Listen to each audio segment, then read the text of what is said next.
are on one side. Yeah, got it. Because I know sometimes the view of the participants cover up the slides, but you should be able to see some. So when you're out and about right now, I kind of go out in my property. I live out in Spicewood, Texas, which is a little bit west of Austin. My favorite thing to do right now is to just stare at the ground. And I love staring at the ground and seeing what's coming up and trying to figure it out. And I get real excited about certain types of plants. So here in Central Texas, and all over the country, we have annuals and perennials, and everyone pretty much knows what that means. But an annual is a plant that basically its root system lives for approximately a year, and it's reproducing by seed. A perennial is a plant that will live for many, many years. And so if you think of a tree, that's a big, long perennial, right? It lives for a long, long time. So there is an kind of an interesting subcategory of plants here in Texas that we call biannuals. And there's an awful lot of them. And so there are some plants in Texas that it takes 2 years for that plant to either flower or even form. So this list is some of our annuals and some of our more ephemeral perennials, meaning that they disappear pretty quickly right after they flower, and then some regular perennials as well. So these are plants that I want people to become more familiar with and become excited about when they see them in their yard, because they are special. They have small ranges typically. They're very central to the exact area. So that could be county by county. It has a lot to do with the soil types that you have. But I want you to think about when you're going out in the garden and you're all hell bent on planting a garden or fussing with your garden, don't weed out some of the things that are coming up simply because you don't know what they are. So this little plant is one of my very favorites. This is the anemone burlandaria, or windflower. There's plenty of anemones. They're actually in the ranunculus family. They're a little itty bitty plant, probably about this high, and it's going to come up and it'll have a little flower that's going to be either white or pink or sometimes blue and purple. And they're super ephemeral. They'll be up for a couple of days and disappear, and that's it. But if you dug them up, you can actually move them around. They have a little teeny bulb, and so they're perennials and they have a very tiny little bulb, and you can dig them up and move them around if you want a big show of them. So sometimes when I'm weeding and I don't want anemones where I have them, I save them. And this is at the center. I'll dig them up at the center and kind of put them all together so that they can have a prettier show. And they're really very cool. So they come up kind of depending on the weather. I had some show up today in the center, so they're definitely coming up and blooming, but it's going to be very short. It's going to be very quick. So you can see on the left-hand side, you'll see this little plant coming up, and you might be digging it out. But when you see plants that small and you're not really sure what they are, my recommendation is to definitely don't weed them out and see what happens. And if you're lucky, you'll have a little anemone. So that's one of my first favorites. So the other plant that's in the ranunculus family, that is Ranunculus macranthus, which is a buttercup, is a common name for it. These are perennials. They're quite a bit larger. Folks from other areas in the country will know lots of commercial ranunculuses, but this is our wild one. And this is one of the showiest flowers in sun that you can have. And it's just a fabulous bloomer. It spreads really lovely. It has a little rhizomic root system, but this will be your first big pop of color in the spring. And when you look at the leaf, it almost looks sort of parsley-esque. So a lot of people will pull those out before they bloom, not realizing that they're a really cool special flower, because they look quite weedy, the foliage. But once you get used to it, it actually looks kind of like a cilantro leaf. But if you have them, again, you're very lucky. You can move them around. They love sun, so they want to be in the sun. I have not had much luck finding our true macranthus sold commercially. So again, if you have this in your yard, it's pretty special and you should protect it and make sure to keep it. I see there's a couple of chats there. Is there anything pertinent that anyone has to question? And I apologize for the kitten popping up. There is the a good question there. Annual plants take a year to grow up, or do they die in a year? They die in a year. So their root system literally won't, it lives 1 year, and it can only reproduce pretty much by seed. So I'm trying to think of that, if there's an exception of an annual spreading, but there really isn't. So 1 year. Yeah. So a lot of people don't think that annuals are worthwhile because it's like, well, I want to plant longer than a year, but annual plants actually seed prolifically. So because they have to reproduce by seed, they're really great at reproducing.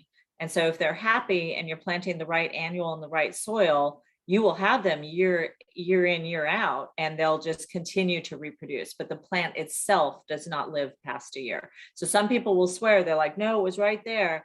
And yes, it was right there, but it is actually a different plant and it was reproduced by its seed. So you can see on the right-hand side seed, you can see how many seeds that one little ranunculus head is producing. Yeah. There's some other questions, or should I move on? I think the other questions are asking about what kind of plants are good for bees and wildflowers. Right, so I'll pop this in to all of these as I'm coming across. So this is another thing where the little annuals and the early spring wildflowers are so important. Depending on our weather, like today it was quite warm in the sunshine, even though it was cool, you're starting to see pollinators. So you're starting to see your bees flying around. You're starting to see some butterflies. There were some butterflies before this big freeze that probably took a little hit, but I saw some today. And so these really early spring flowers are very key to those very early pollinators. And some of our smallest native bees would be included in that. They handle the weather a little bit better than the European honeybees. And so, so again, any little weed, I always say there's no such thing as a weed, only an unwanted, but any little flowering plant at this time of year would be worthwhile keeping in your yard right now, because it does provide that, food for those pollinators and that nectar. So the early ones are really important.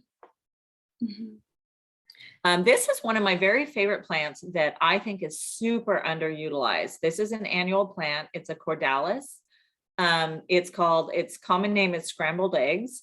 And if you look at the bloom, it's almost hard to capture it in a photo. It looks exactly like a tiny pile of scrambled eggs. It's incredibly cheery. It's adorable in a pot or in the ground. It has a blue-gray, really frilly sort of ferny foliage, and it has a ton of flowers. So this one is a super important one for our native bees. I see some of the tiniest bees on it right when it comes out. It's really very ephemeral in its seeding. So if you have a little patch of scrambled eggs, you probably won't have it show up in that exact same spot next year, but you'll have it in your yard somewhere. So those seeds kind of move around. They're very teeny tiny. They are commercially available, not through as plants because they're just so quick, but I know Native American Seed Co. has been good about supplying scrambled egg seeds.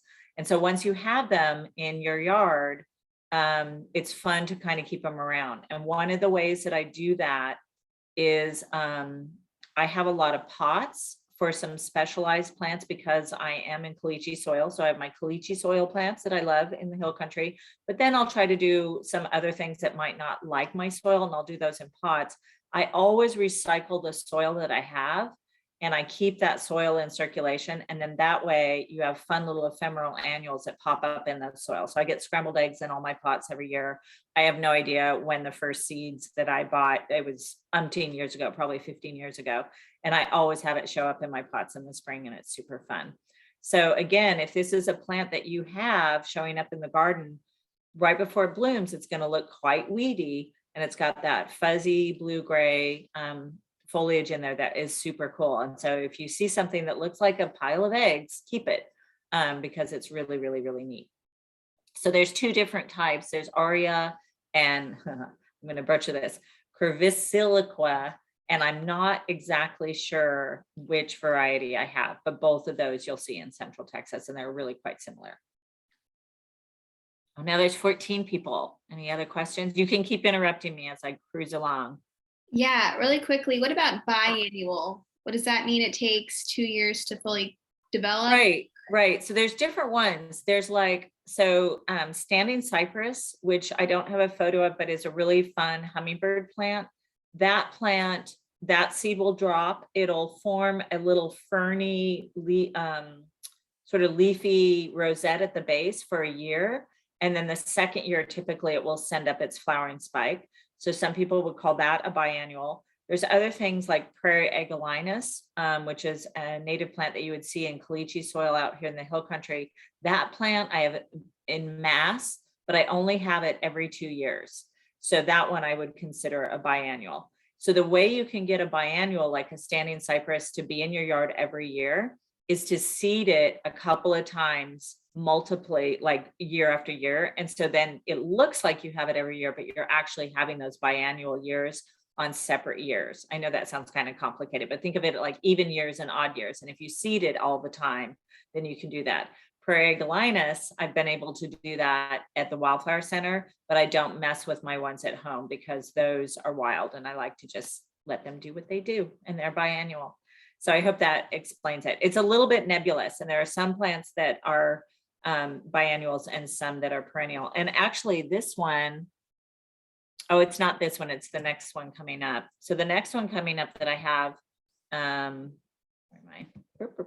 Is the Origeron, the Prairie Fleablane. So there's tons of different Fleabanes in Texas specifically, lots and lots of different kinds, but they all have, they're an Asteraceae, and they are classified as perennial, annuals, and biannuals. So they do whatever they want to do, whenever they want to do it. I love them because they're one of the only plants here in Central Texas that literally will bloom year round. So they were blooming in the hard freeze, they'll bloom in the heat of the summer. There's a little bit of a vague dormancy in the very, very heat of the summer, early fall, but hardly anything at all. So I use Prairie Fleabane and any kind of Origeron as a filler all over the gardens at the Wildflower Center. And then I have them wild here. So I don't actually plant them here at home, but at the center, I use them all the time. You can move them around, you can transplant them. They like sun. They don't have to have sun, but they kind of prefer it. They can take irrigation, they can take dry beds, they can take all sorts of soil types.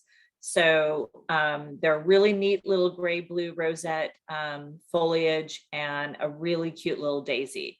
So some people will weed them out because they think they look a little bit like a dandelion. I don't think they look like a dandelion at all. But if you have those, you can see the tons and tons of petals. So if you see Origeron, that is definitely a plant to keep. It will seed out on its own. It will move around a little bit, but I tend to call it a perennial. I have ones that stick around for a real long time, but their bloom season is literally year round because they're ephemeral. So they'll come and go in their bloom, but their little plant will stay there, and they're really, really lovely. So, and you may be able to find those commercially. I'm not sure. I've never really seen them, but I also have never really looked for them because I have so many of them that just come up wild. This is another really great bee plant. Yeah, go ahead. Yeah, I just want to jump in. This is Brian Zobchik at SBCA. I found it at the Lady Bird Johnson Wildflower Center's native plant sale. Yay! It is, you're right. I mean, I love it. Cute is absolutely the right word to describe it. And I would really recommend it. In my experience, it took a little bit of time to get it established, but once it did, you're right. There are some plants that are perennial that keep going year after year, and then it seeds out too. It's also too is interesting. I was out in Alpine a couple of years ago, and this was like a weed out there. It was like growing everywhere there, but it's surprisingly adaptable for Central Texas too. Yeah, and the one that you might have seen is the desert one that is actually a trailing Fleabane. Andrea, our horticulture director, brought some back from West Texas, and we're trying it in our West Texas beds. And it took 2 years to get going, like you said. But this one's an interesting one. It's actually a trailing one, so it will have multiple plants all along a stem line, and I'm pretty excited about it. I didn't think it would take.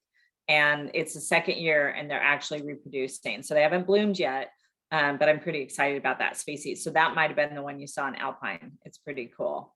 Yeah, so I love Prairie Fleablane. Great in pots. A lot of people that live in the city don't have a lot of land, doesn't take a lot of room, not an aggressive spreader, just enough to keep you going and keep you happy, but super cheery little plant. I've tried to use it as a tiny cut flower. It doesn't really work, kind of fades.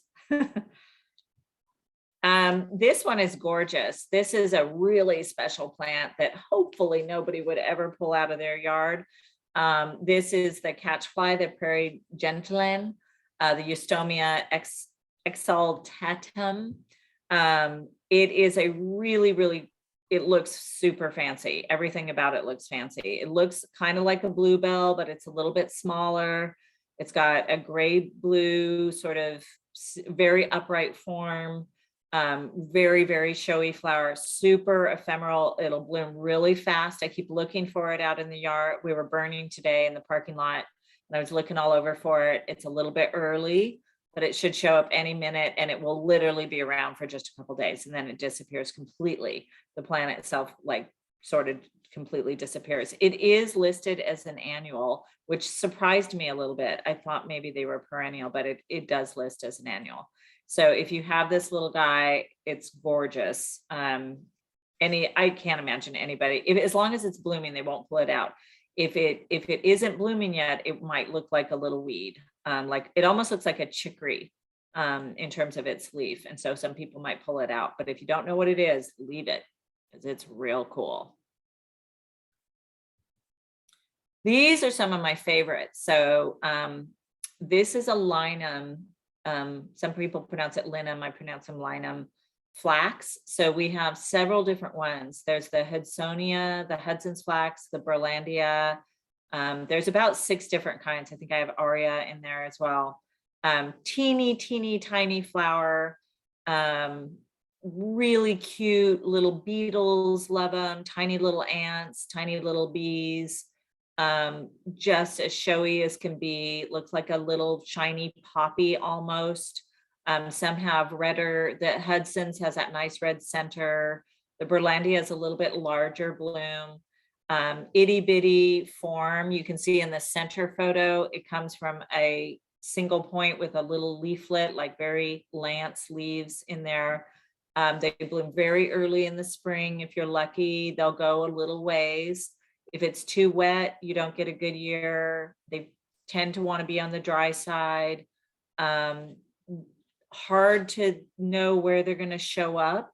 So you just let them show up where they want to show up. And that would be true for most flax species. I just kind of let them show up where they want to, but a really neat flower. And so again, if you see those little leaflets coming up, they do look purposeful. So they don't look quite as weedy as other things. They are an annual. I should ask Susan, our nursery queen, if she's been able to collect seed. I don't know how we get them to reproduce. They just kind of pop up ephemerally in the gardens. Any question about those? Has anybody ever had any of that in their yard? This would be in a gravelly area probably, or in a ditchy area. Has anyone ever seen one? A Hudson's flax? It's only about that big. Do they need a lot of water? None. Zip. Nil. I mean, they can handle it, but not much. They would be in more of a gravelly soil, typically. Not all of them. There are several different kinds here in Central Texas, but I'm trying to think range-wise. I don't have them here in the hill country where I am, but they would be right in town. They would be central in town. Yeah. One of the things that I always say about native plants is that they evolve for our local weather conditions. And so they're already used to whatever water we get. Exactly. For most of them. Yeah.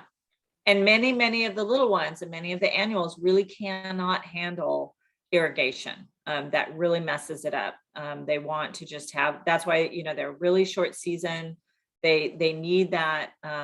They can't handle a ton of water because they'll rot. Those little root systems will rot. So they really need just the plain old rainwater.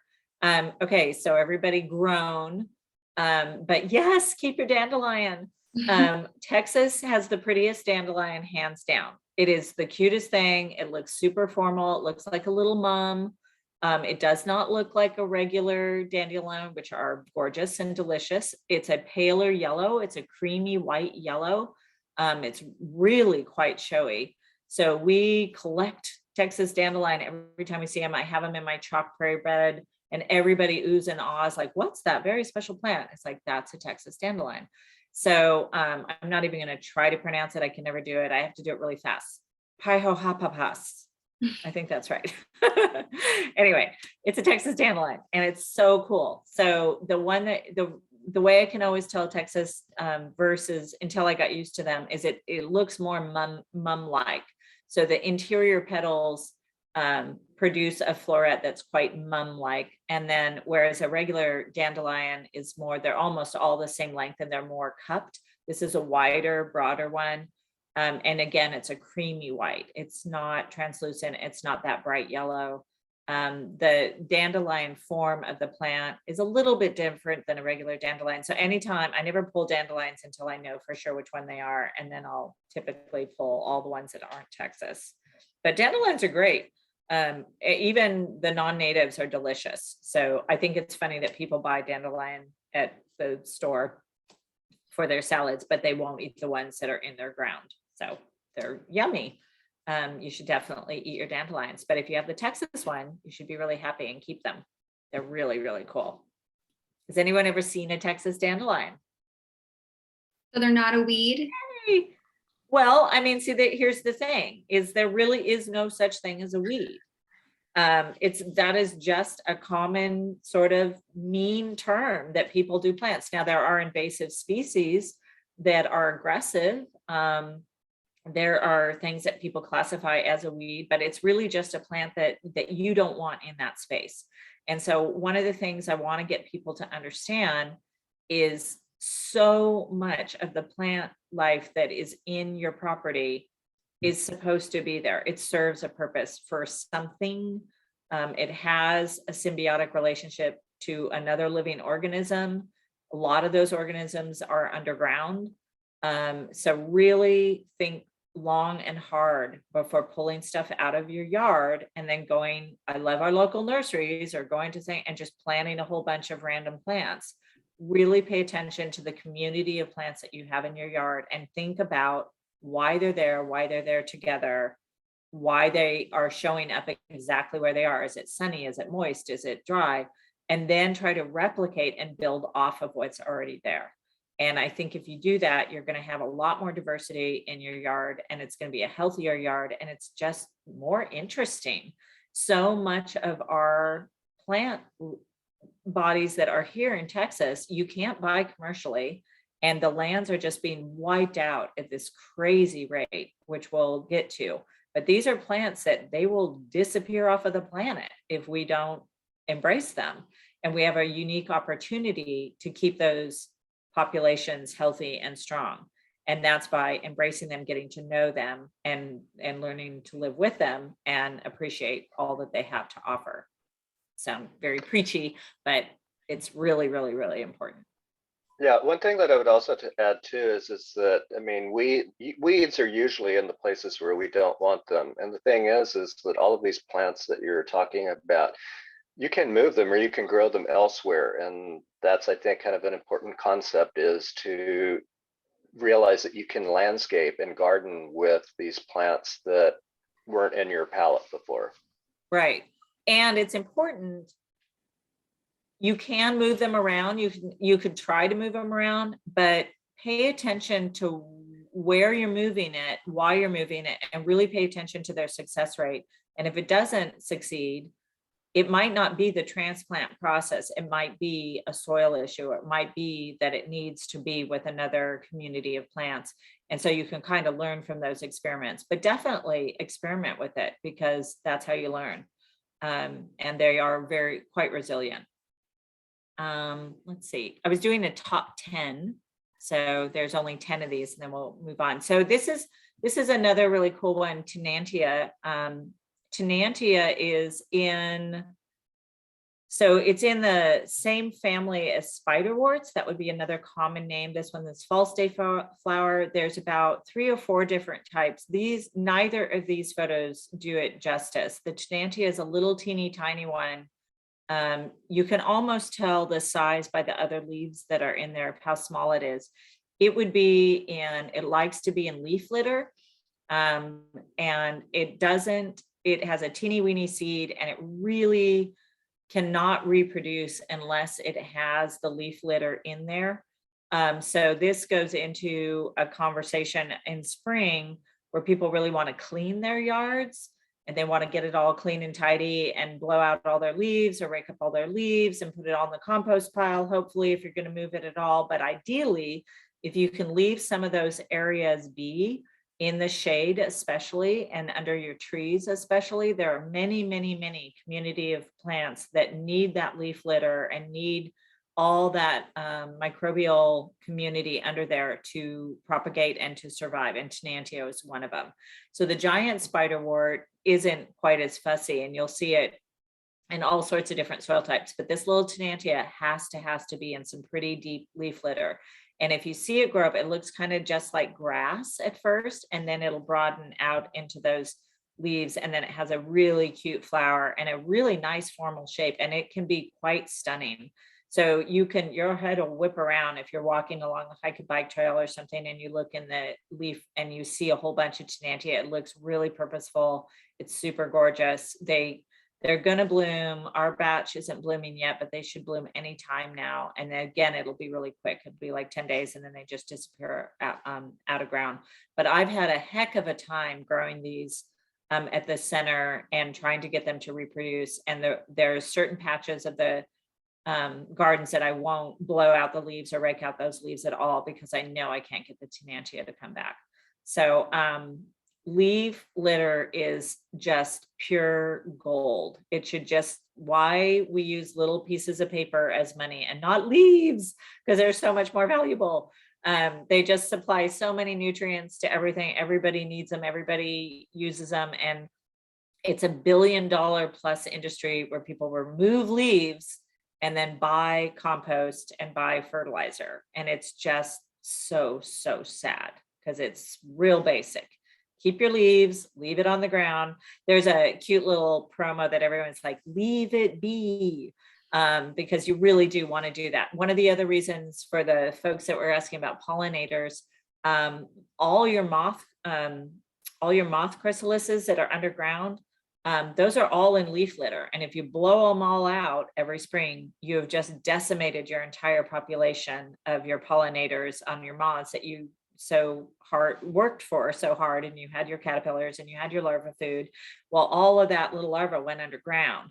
And if you blow those leaves out, you've lost them. So a lot of your insects, your native bees, a lot of those are underground as well. And so there's a lot of animals that need that leaf litter underneath the surface. So please, if you can't leave it everywhere in your yard, definitely save your shady patches and leave those leaves. Your trees really need them, and they really need that breakdown of their own leaf litter. So it's very important. And Tanantia is one of the plants that need to do that. Let's see, we've got 25 chats in there. Show you a couple of questions. Yeah, so one of the last ones says, are there any plants or flowers that are native to Texas that grow in or underwater? Yes. I'm going to write a little note underwater. We're going to spend a quick time looking at how you can get some list for specific things like that. So underwater, yes, there are plenty. Pond plants, don't get me going. But yes, we'll swing back and I'll show you how you can find those lists. Okay, last but not least, toad flax. I love toad flax. One of my new gardeners, and Lisa, if you're listening, I'm not shaming you, although I did just say her name out loud, sorry. She was unfamiliar with toad flax, and she weeded one of my beds and was very excited. She's like, oh yeah, and I got this really aggressive weed out of there. It was all the toad flax. So, but it's okay. It's a little ephemeral annual that will come back. Super easy to collect some seed off of this guy. It's actually quite easy to sprinkle.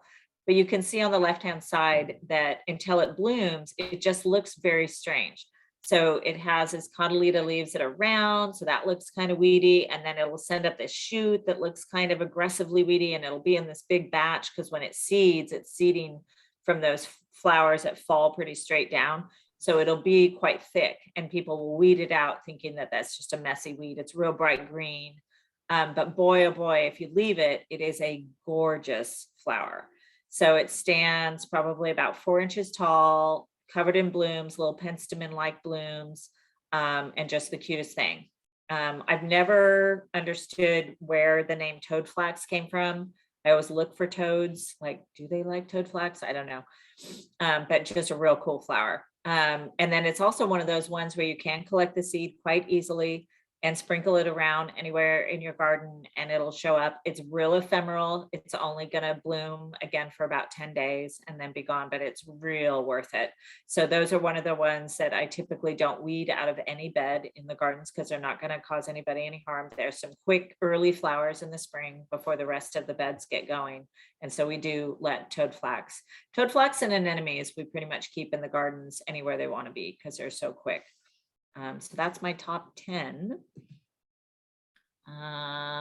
Questions before and I'll muscle in. I want to get out of this and show you how you can do some searches. Can I ask a question about the Linum Flax? Yeah. So somebody says, Emma Rose says, so you said that they pop up wherever. Do Linum Flax grow if you spread seed in a gravelly front yard where you plant the seeds? Or is it more of a, oh, I lost it. Or is it more,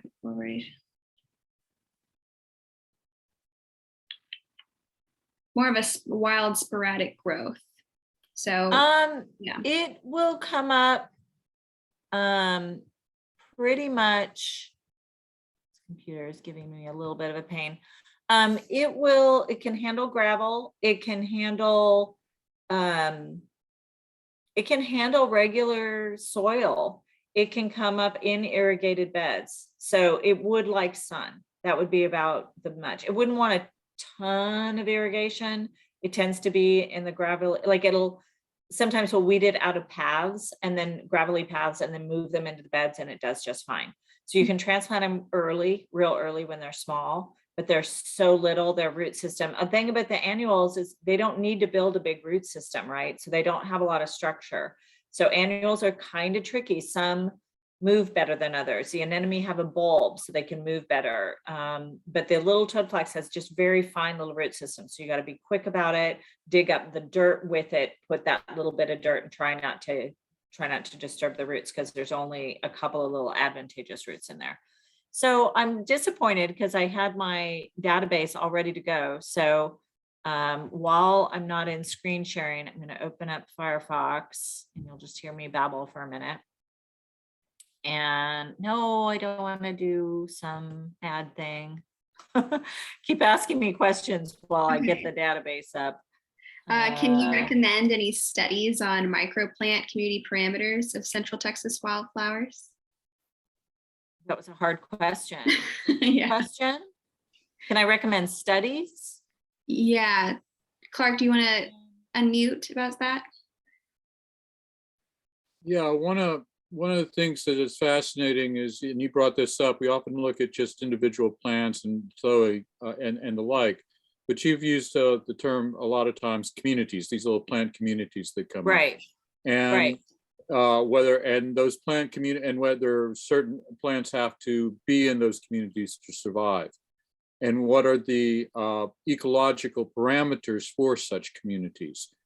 I was just wondering if there are any studies or any easy, well, not easy, nothing's easy, but whether there's any ways for further information if we're looking at trying to promote that sort of stewardship.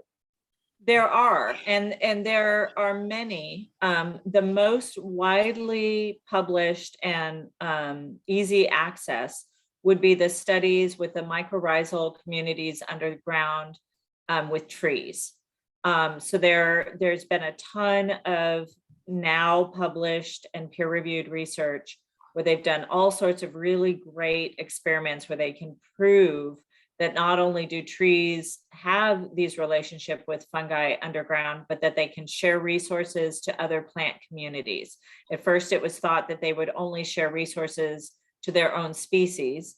And then they realized they were sharing resources to the community of trees within that area. And then it was realized they are actually sharing resources back and forth to other smaller plants and more forbs. So this sort of broke open the whole conversation of, yeah, communities exist. They're there, ecoregions are there for a reason. It is not random. And anybody that goes out into wild areas, you just see that, right? You see communities of plants growing together. Many of these communities are symbiotic relationships with the pollinators. So there are pollinators that have to have specific plants. There's a Cremeria bee that only pollinates, that the Cremeria plant, has to have that bee. And so then this becomes a really important, almost little too late conversation of like, in terms of development, because typically for stability of buildings, right, when you're developing an area, you have to remove so much of that soil and compact that soil so that the buildings and the roads and the infrastructure that you're putting on those properties don't fall apart. And that compaction of the soil and that removal of that top layer and all those, microbes that are working together and all those plants that were removed, it's very difficult to build back. So now they're kind of looking at, what are we going to do about this? And is it too little? Is it too late? And so that then for pristine areas of forest specifically and prairie and big ecoregions, it's extremely important to keep those communities together. So then, I'm going to go back and forth a little bit. Actually, yeah. We could. I would like to continue this conversation a little bit more, but please proceed. let's not get one of my sidetracked. slides, one of my slides, which I didn't mean to bump out of so quickly, was, I don't think we need to look at the slide. It's too depressing. It's not depressing. It is depressing. We're all on the same page, right? We know how much of Texas land is public land, right? It's minuscule. It's, what is it now? It's less than 3%. 97% or so of Texas land is privately owned. Yes. Right. Right. So what that means is, for all of us, is that we have to, if we can't keep those communities in our own yards, and it could be little teeny patches, a little teeny patch, like I said, let's say you've got a big tree and you've got a couple of, you've got a little fragrant sumac that's under it, or a little flame leaf, and then you've got some smilax and you've got some little sedges. Keep those plants together. If you have little wild patches in your yard that you haven't messed with, keep those together. Really protect those communities. Keep those little wildflowers that come up, or those little weeds that come up, or those little plants that you don't even know what they are. Keep them there. I always like to say there's the same amount of hectares on earth as there always have been, and it's a matter of how we use them. So we in Texas are in that unique position of stewardship where it's really up to us to build back these regions and build back some corridors for species to migrate. And that would be both plant and animal species.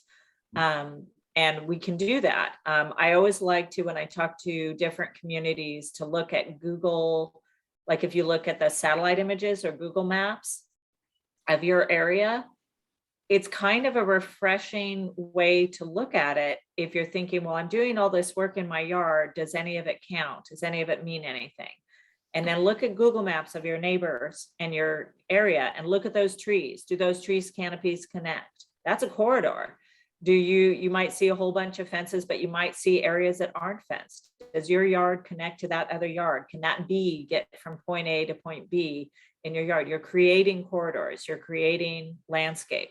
And if we can care for our plants and get to know our smaller, non-commercially available, but native plants, little itty bitty ones to great big ones, and really protect our trees and get those canopies connected, then we are kind of building back those communities.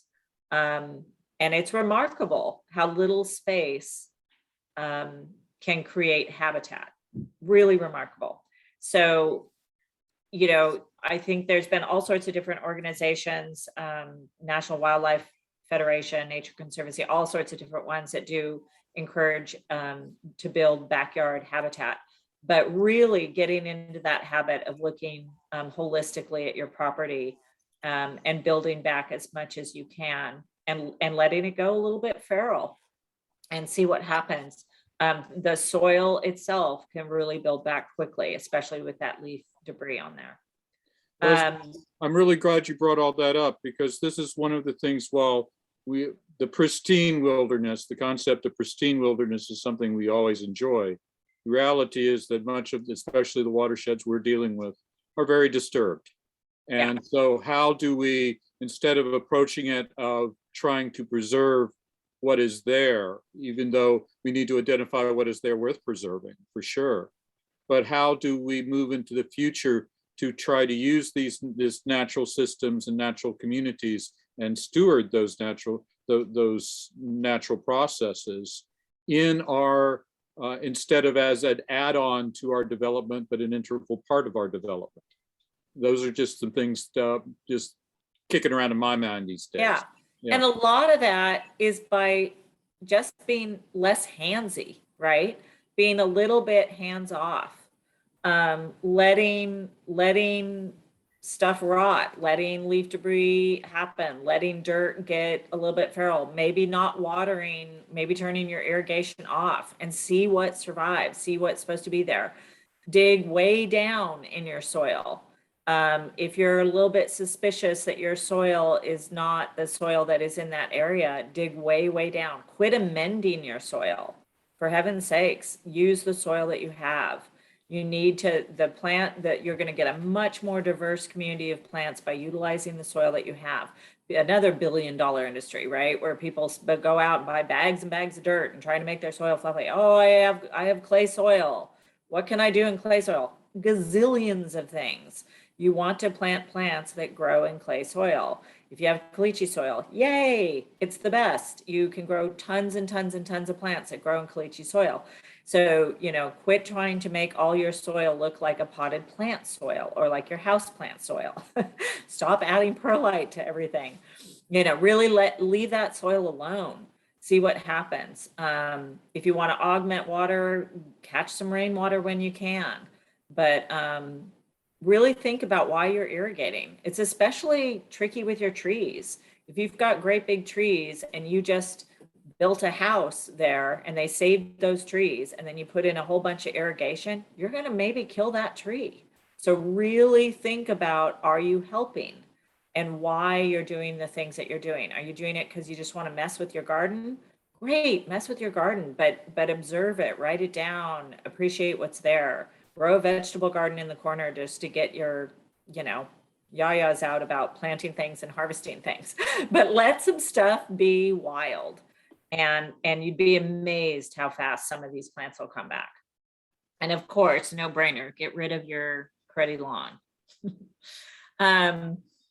Okay, I want to show real quick because I know I'm looking at the time. Am I in sharing? Yeah. So you can see. Okay, so this is our plant database. I hope that you all have played with this. If you are on the Lady Bird Johnson Wildflower Center website, here, let's just do it this way. A minute. Okay, so there's the front page. Native plants is on the tool. Scroll down to search for plants. Plant list, which is the list. I'll show that person that was asking about the underwater one. Plant images, lots of photos. Wildflower Central, super fun to look at in spring, because that's where people send in their photos and you can keep an eye on what's blooming where, which is really fun. And then what's in season. So let's go just the first basic one. This opens up into Nipona, which is the native plant database that is the largest plant database of North America, managed by our very own Joe Marcus, who's a legend. And you can enter any old plant name. It's a little fussy. You can do scientific or common name. So let's try the toad flax. So toad, I kind of let it try. I sort of spell things. See all that stuff that pops up? Boom. Which toad flax am I? Where am I? Linum. Oh no, it's the Nethoranus. This one. One but the California. Yeah, and then well, okay, so here's the thing, and I'll show you the combo search. So this is the whole North America, right? So we're just going to hit blue toad flax for fun, just to show you what's in here, and then we'll go to combo search. So it'll tell you all about the plant, tell you its name, tell you its family, give you a description, have images. You can click on those images. It'll tell you if it's an annual, it'll tell you when it's blooming, and it'll tell you its native distribution. So let's say when I was creating this list, you can go to this combo search. And you're going to go state. So you can, if you're new to Texas and you want to look up, do any of your favorite plants that were in your state grow in Texas, you can check that out. But, you can do Texas, let's say herb, and I'm going to do annuals for fun. And then you can do sun or dry or whatever. And let's just find anything that's going to bloom. I think that's how I did my little original one. February, March, April. Let's just do a couple and hit search. And you could even do sizes. And that's going to give me 517 results. So you can go crazy on the combo search. So this is a really fun one. If you want to just sort of study what's in your yard, you can say, oh, I'm in Texas. I want to find annuals that are blooming in February, then the sun, and that are only 2 feet high. And then you can go look for them in your yard. So that's a really fun way to go. The other way you can use this, if I'm going back, let's go all the way back let's go back and show you some lists. We created a lot of lists, probably more lists than we needed to. So native plants, just for fun, plant lists. There are so many. So these are all lists for different states. We even in Texas, we have East Texas, Central Texas, North Central Texas. Recommended species in Canada. Plants for Central Texas. You can look for milkweeds, hill country, sun gardens, pond plants for Central Texas. That's what that person was looking for. We also have wetland plants. Riparian restoration plants, Chihuahuan desert. So just go crazy on these collections. We've put a lot of time and effort into it, and it's really good. Here's pond plants. So for that person that was asking about plants that grow underwater, here's 39 that are in Texas, and you can read all about them and find out which ones want to be on the edge of the ponds and which ones want to be submerged. So that would be my recommendation for finding that out. So this is a really amazing database. It takes us a ton of time, us, by meaning just Joe. And yeah, he has a couple volunteers, but yeah, he works on this all day long for years and years and years, and it's phenomenal. And so this is where you can find, so if you're looking and you see something in your yard, get on there and suss it out, and you'll probably figure out what it is. So that's a really good one. And then the only other thing, I don't know if I can get back to it because I'm not that clever.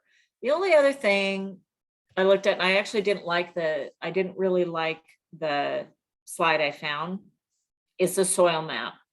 So kind of getting back to communities and what plants work where, you want to have the right plant in the right space, and you really need to know what soil you have. And if you Google a soil map of Texas and you really look at the good ones, it's crazy complicated. So it isn't by county. It isn't, it's just crazy fingers. They're all different types. And that's why you might even in your yard on one side might have clay, and the other yard, you might have more of a gravelly soil. And that is not uncommon. So, but if you can figure out what your soil type is and do some combination searches for soils, really, you're going to get more bang for your buck, and pay attention to the plants that are coming up right now. And give them first dibs before you tear them out and plant something that you just bought from a nursery or a store. Because if you can really protect the plants that you have, you're gonna really get reward out of it.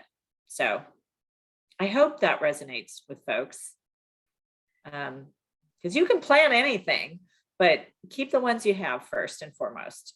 Leslie, Yeah. if I may, what's the best variety of milkweed that you can buy to plant? Now, Dromgold has said there are 2 different types, and he doesn't always have the right one in stock, but I don't remember what it was that he said. Right. So this is a perfect question in relationship to soil.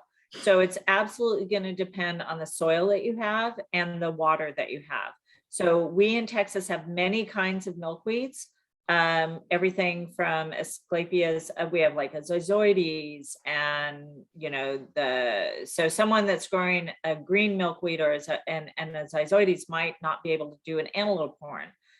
Somebody that's growing a tuberosa might not be able to do a Zozoides. So what you would want to do is look up the milkweeds and then read where they're native to, what counties and what soil there are, and go after that. All of them that are native to Texas, you can get seed from Native American Seed Co. That's the only seed company I know that has a big collection, but there's probably more. Milkweed is hard to get going by seed. If you have milkweed in your yard, or you think you don't know what that plant is and it might be milkweed because they all look really, really different, oh, for heaven's sakes, leave it there. Protect it, move your house or your garage or whatever you have to do, but don't move that plant, and keep an eye on it. And that's the one you want to reproduce. So you'll need to figure out if you're in the sun or in the shade and what soil you have. So we have several different kinds at the center, and that's all based on the soil where they are. Which The one? only one you don't want is tropical. Don't plant tropical if you can. Which variety is the best for honeybees? Honeybees, Yeah, bees. any of them. I can't think I of thought one. there was only one that really attracted bees, honeybees. Are you talking about milkweed, or are you talking about flowering plants, period? Milkweed. I mean, milkweed, people It go might have been gaga. misidentified as milkweed. I Right, don't so know. people go gaga over milkweed as the larva plant for the monarch butterfly. But Uh-huh. many of them will produce pollen, it's more of the nectar. I'm trying to think of ones that are oilier. Tuberosa, because it's orange, but then bees really like white. So it could be the antelope horn would attract a honeybee. I'm trying to think. It's not that I don't see bees on them, but I've never seen one specific to honeybees. Well, I thought there was one variety that attracted the monarchs. And then Monarchs, one yes. variety Yeah, that monarchs. attracted the bees. Yeah. Sorry. That there were So- two different types for 2 different species. Right. So no, a monarch will eat anything in the milkweed family. Okay. So, but what you want to stay away from, the most commercially available one is a tropical milkweed. And you don't want a tropical milkweed because it doesn't go dormant in the winter. Hence it's tropical, and it stays blooming too long, and those butterflies won't leave. Right. Right. So if you Okay. do anything Okay. other than tropical milkweed, you're good to go. All of them are larva food. And so it's not the adult butterfly that you're going to see on them other than to lay eggs, but you're going to look for caterpillars. And this would also be true for our queens, which are a non-migrating species of milkweed butterfly. So yeah, Okay. any of the milkweeds are great for monarchs except for tropical. Now, sadly, if you go to Home Depot or you go to some of them, tropical is the most commercially available. It's available all over the country, and it's really very detrimental to monarchs. So try not to do that one. Tuberosa looks the closest to the tropical. People buy tropical milkweed because it's showy as well. It's a big orange showy flower, and people really like that. But if you can stick to the native ones, that's going to be better. And if you really want to buy seed, throw seed out there and cross your fingers and do a little dance. But if you're lucky, you'll get it. And once you get it, keep it. But the best way to find milkweed is to hunt around on your property and see if you can identify it. Because some of them look really different. Some are very lank, some are upright, some are round. There's all sorts of different kinds. There's about 6 or 7 different varieties that we have here in Central. So I just want to kind of jump in with some recommendations on where to find not just milkweeds, but also to native plants. First of all, I think hopefully everyone already knows here about the Wildflower Center's native plant sales. They have twice a year, once in the spring in late March to early April, and then again in the fall. And that is just a really fantastic place to find things that you just won't see anywhere else. In terms of nurseries, the best nurseries for natives in the Austin area are Barton Springs Nursery is definitely the best, still carrying a lot. Natural Gardener used to carry a lot more, but has kind of like doesn't carry quite as many natives as they used to. But that's still good. And Sarah just noted Great Outdoors too. That's also too a great place to go to. Yeah, and there's some little ones. Tillery's good too. There's some on the east side. There's some smaller ones. But I would agree. I think Barton Springs kind of is at the top of the list. The other reason I really like Barton Springs for natives is they're one of the only ones that still do a really good job in the spring of selling 4-inch plants of natives, which is sometimes hard to come by. So they're more bang for your buck. There's more diversity at Barton Springs. They do a really good job and they have a really wide range. Yeah, I don't know what's going on with Natural Gardener. It's getting more and more deserty and kind of subtropic. Yeah. It's unusual because they got hit so hard with the freeze. Same with Great Outdoors, but we all did. Yeah. And so one news source that I haven't actually tried yet, and it just kind of like popped up on my Facebook feed for Texas native milkweeds is based in Round Rock, and it's called Papilionum natives. And they sell quite a few varieties of natives. I can go ahead and put the name and the link for it in the chat.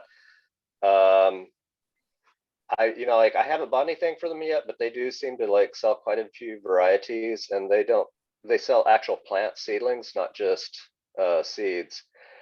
And the Native Plant Society of Texas chapters, there's one in Austin, there's one in Williamson County. Those are also 2 really good resources for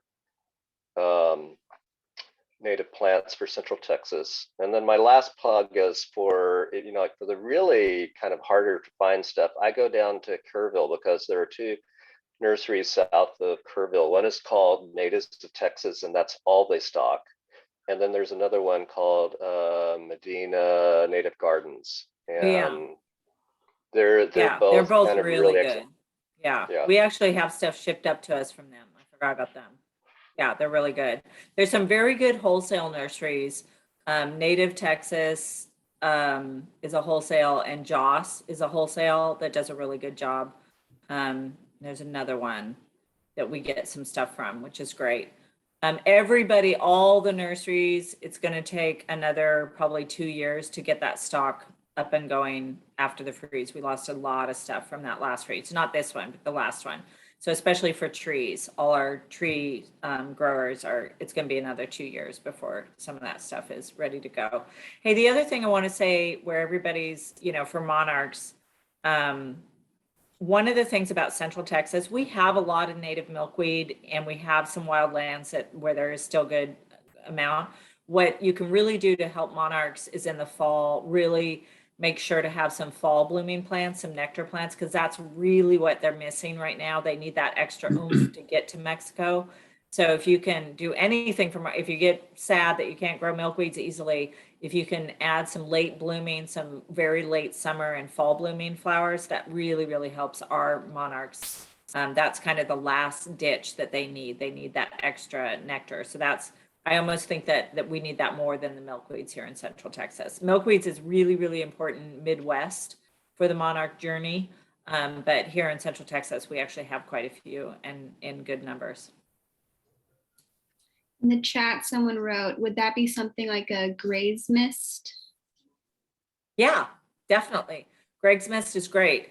It blooms very, very late. Things like for shade, there's a really neat native plant that some people think is kind of weedy, Plateau Goldeneye. That's a very late blooming plant, great for goldfinch as well. and Maximilian sunflowers. Those are kind of big and great.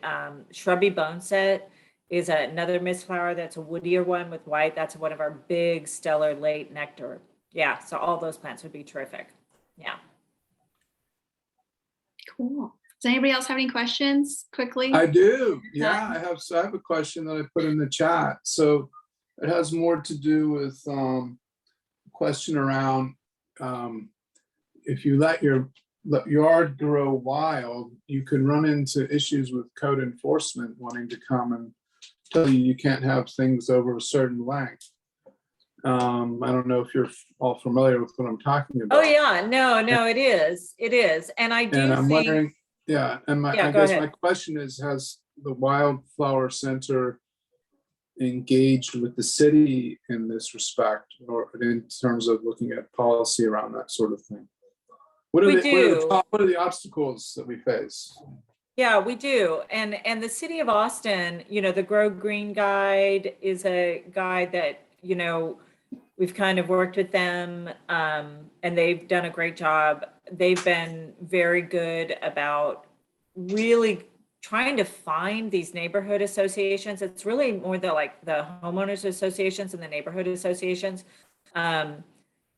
about, it kind of started as like, okay, we got to get rid of the crazy amount of water that we're wasting on lawns. And so it's an education, right? And so it's trying to get people to educate themselves. And I think now code enforcement, it's a little bit trickier because true code enforcement is a health and safety issue. Yeah. So it has to do with if it is so unruly that you're blocking the sidewalks or, who knows? There's all sorts of different ones that have a lot. No, it's just it's a height restriction. You don't, right. If it's over a certain height, and I think it has to do with rodent control. Yeah, it does. And so this is where diversity gets really tricky. I always say if you have a pest problem, you have to actually increase the diversity of animals. You need more predators. So code enforcement is tricky. So there are ways that, out at the center, we have homeowner gardens, display gardens to kind of show how you can have native plants, but in clever planting formations where it looks tidy and it looks on purpose enough. So it has to do, so you have to be clever about it. You have to be really clever, and you have to be very clever around the areas that it would work. And you want to be clever around your own home too. So it also has to do with fire safety, and it also has to, there's all those things to consider. So I would love it if we all just lived in a jungle, but that's why I don't live in the city. I don't do well in cities. So I have to live in acreage where I can be completely wild. So I do get it. If you live in a city, you're going to have homeowners associations things, you're going to have code enforcement, you're going to have that stuff. So you have to be respectful and you have to be clever, but there are ways to do both and to figure it out. In terms of homeowners associations, and this has to do with, again, building corridors and building community, get to know your neighbors, kind of get them all on the same page. So you know that what you're trying to increase is create a better land and better quality of life. It's better air, it's better water, it's better land, it's a healthier habitat. And if you get your neighbors on board, and start to get them excited, that's worked. And I've worked with small neighborhood associations and small group communities, like start really small and get kind of them empowered to do it as a community. And then that has helped. I mean, really, honestly, if you look back from 10 years ago, it's come a long way. People are doing more native landscaping, and they're doing pretty good about it. And I think cities are being better about it because they understand that those resources are so scarce.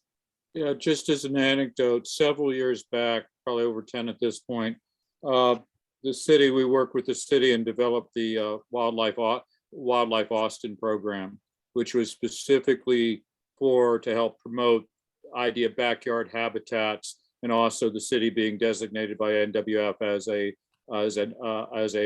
city habitat. And we're very proud of that. The idea was to work with landowners, work with companies, work with school districts, work with city departments on developing native plant friendly and wildlife friendly management activities. And it worked for a while. But then when we were in the middle of the last big drought and we had the fires out in West Austin, we had some great folks that had some beautiful properties they've been managing, but they wound up in problems because of the fire dangers leaving biological material too close to your structures. And it became a real issue. And so a lot of people started backing off from it at that time. We have to find a way to balance all this stuff out.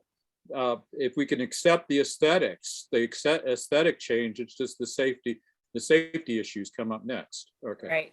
And I think the thing with those parameters that's so important to understand is the science behind it, right? And so when you're talking about fire safety, there's a big difference between fire safety in California and fire safety in Texas. It has to do with the details, and it has to do with what actually happens in fire behavior. So one of the things that I find super interesting is thickets. If you go out into any natural area, and you can even go along hike a bike trail, and you look at thickets and you look at those plant communities. Well, kind of an interesting thing in fire behavior is when you have vines and grasses and trees and shrubs all growing and creating that shady thicket, 9 times out of 10 on a regular grass fire, it will come to a dead stop. It won't go through that thicket. So there's all sorts of ways to be fire safe if you know the science and if you pay attention to the science. And bottom line, if it's a big raging fire, there's going to be an ember that can travel for half a mile, So there's all sorts of different parameters around it. And it just goes into education and tweaking things, like tweaking little minor things. In big suburbs and big subdivisions, fire safety, the thing that freaks me out way more than people's tree canopy are the big soundproof walls that separate big giant subdivisions from their fire hydrants and their roads and the ways that those trucks can get to those fires.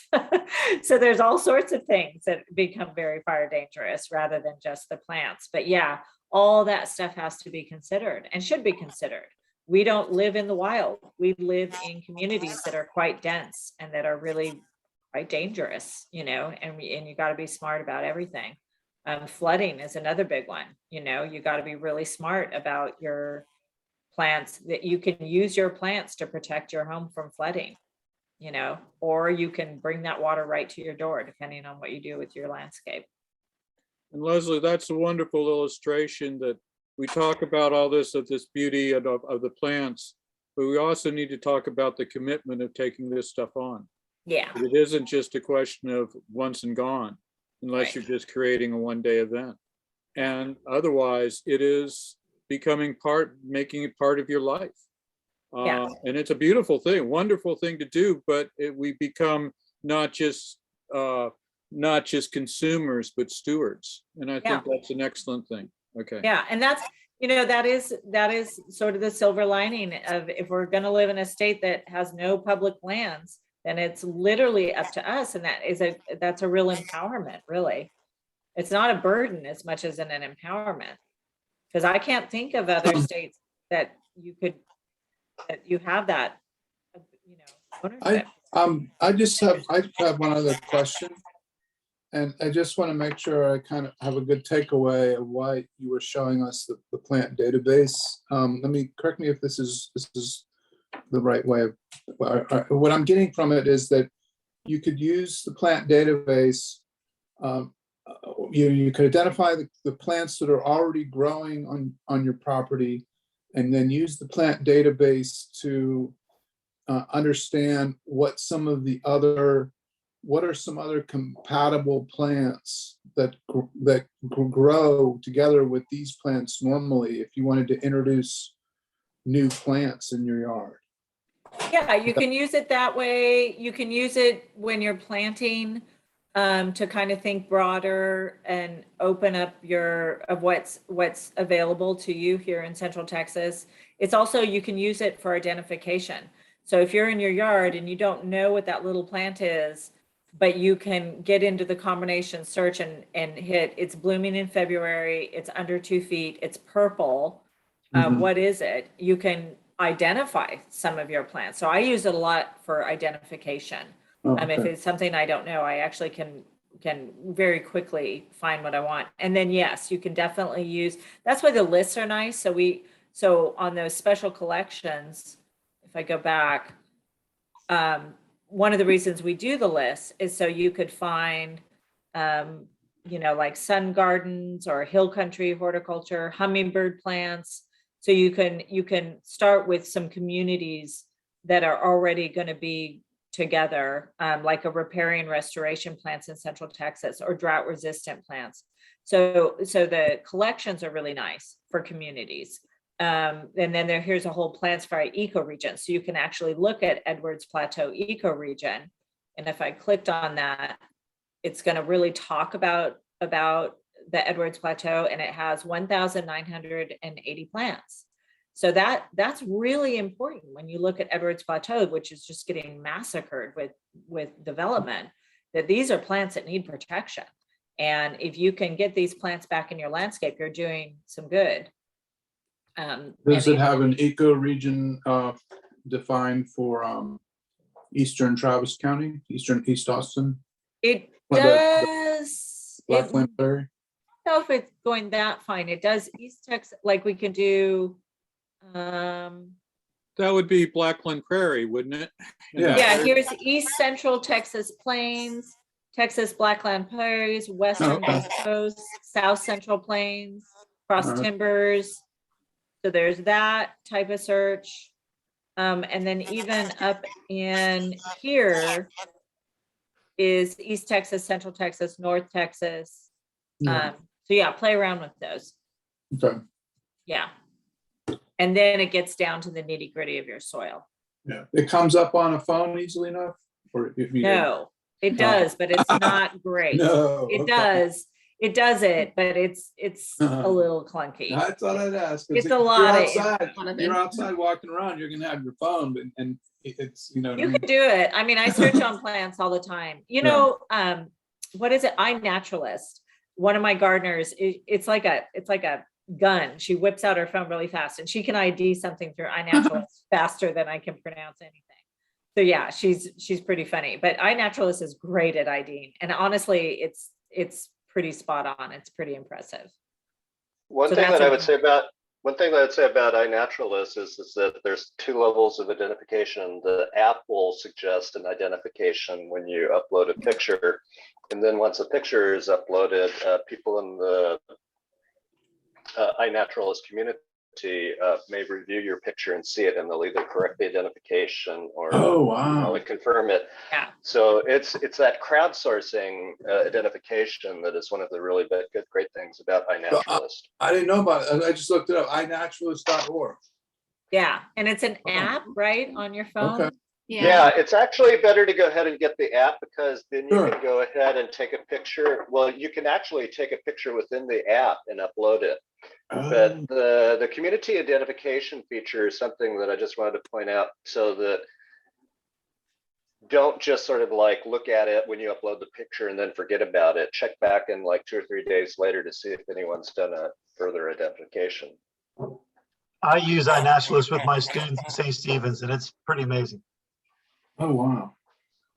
It's also If you really get into it and you start making relationships with other plant people and animal people and the like, it's everything. And you really start, you can, depending on how much you want to dive into it, it is a great educational resource to learn identification, plants, behaviors, and also create relationships with other folks of like interest. Okay. The way that I would say it is that iNaturalist is really good for identifying plants that you're seeing and you can't get readily recognized. That the wildflower.org database is just really fantastic for learning about plants that you don't see, or that you want to try, or, you know, like the list that Leslie is talking about. It's really good to kind of, the wildflower database is really good for kind of like expanding your knowledge of what's possible and feasible to grow. It's also really good to actually find places where you can go see these plants. Because you'll take those pictures and like those little speedwells and stuff that you're talking about, you look at the picture and it looks like it's this massive flower. And it's just this little small little thing that you got to look for it. And it's that the subtle color and the tapestry of the ground that you have to look at. Okay. Yeah. Mhm. And my volunteers get really frustrated with me at this time of year because I'll be like, okay, today we're weeding. And then everything they reach for, I'm like, no, not that one, not that one. Let's move it. No. And so, yeah, I don't do a lot of weeding. They get really like, oh, but you know, it's an exciting time of year. Let's just say that. Yeah. Come out and visit us though. It's lovely. Okay, I don't want to take any more of Leslie's time, but this was awesome. I feel very successful with our turnout and our questions. So thank you, Leslie, and thank you everybody for coming. If you don't already follow us on our website, check us out, Save Barton Creek Association. And yeah, thank you. Have a good night, everybody. Thanks for the invite, Sydney. It was really nice to talk to everybody. Yep, come on out and see us. We're there 7 days a week. So yeah, please come out. But yeah, thank you guys. Thanks for your time. Thanks so Okay. much. Bye. Bye, guys. Bye. Thanks.